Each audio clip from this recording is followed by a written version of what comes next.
You're still here on News Central. Now, the 10-kilometer Santasi-Apire-Heman road is one of the famous road projects in the Ashanti region begging for completion. In October 2021, agitated residents of Apire had a face-off with the police when they demonstrated over the poor nature of the road. The Ashanti Hene on Thursday at the Kumasi Traditional Council meeting summoned the Ashanti Regional Minister, Simon Osei-Mensah, to answer questions on stalled projects in the region.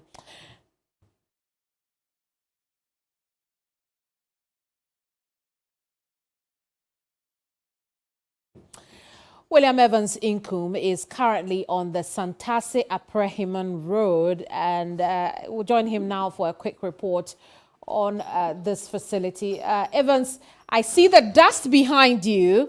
Talk to me about how horrible this road is. Well, coming in, so you're saying right. But when I was coming here, the first resident that I met asked me, "Son, do you have your nose mask on?" And I said, "No." But he was very charitable enough to give me one. And his reason was very simple, that he doesn't want me to go back with some respiratory condition as far as this particular stretch is concerned, or report on this particular stretch is concerned. But let me tell you what. He clasped his fingers before asking me with a sigh of relief. And I can tell you that this is the kind of situation that many residents who live here will have to endure. So we are talking about 3 constituencies that this particular stretch connects. So first Santasi, then you're talking about Inshiasu constituency. Apire is Kwadasu constituency, and then Heman, which is of course the Achema Panwuma constituency. Comes in sometime 2015, this particular stretch was awarded on contract. That was to DK in Sia. From 2015 to 2020, there was no show. I mean, few residents I've spoken with, they tell me that little was done as far as this particular stretch was concerned.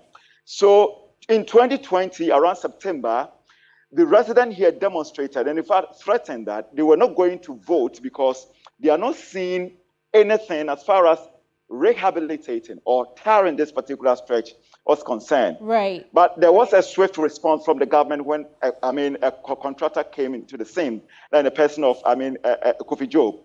In 2021, there was another demonstration because there was no show. Then in 2022, the president came around and came here with the contractor.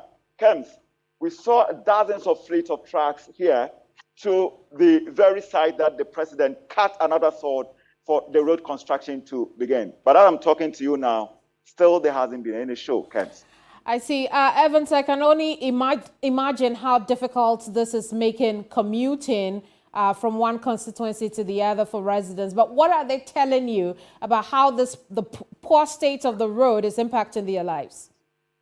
Well, so I've mentioned that they're talking about health hazards, and of course, we're talking about respiratory condition, which of course you cannot also expunge as far as talking about health implication on the dusty nature of the road is concerned. Then of course, we're also talking about, the drivers having to go to or be frequenting their mechanics because of the fact that there are a lot of potholes on this particular stretch and they've been having difficulties, driving on this poor nature stretch.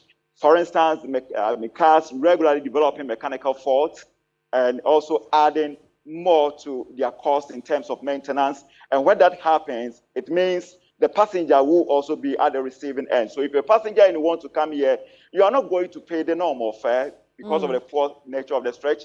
You'll have to pay something more to be able to get to your destination. So these are the kind of implicit costs that the drivers say they are incurring. Of course, the passengers will have to be at the receiving end. And Evans, now we are learning that Otumfuose to the second is asked for answers as to why this isn't there. What are you gleaning? Well, now the minister is saying that there is no money. So, if you're a resident and you live on the Santasi-Apire-Heman stretch, probably you just will only have to just cross your fingers and hope that the government gets some money to be able to fix this particular stretch. Because as I'm talking to you now, Kofi Job has removed all his equipment from the stretch, and it doesn't look like there's hope. I see. We'll keep an eye on that story, but you look baked. We'll leave it here so that you can get some fresh air. William Evans Nkum there joining us from the Ashanti region.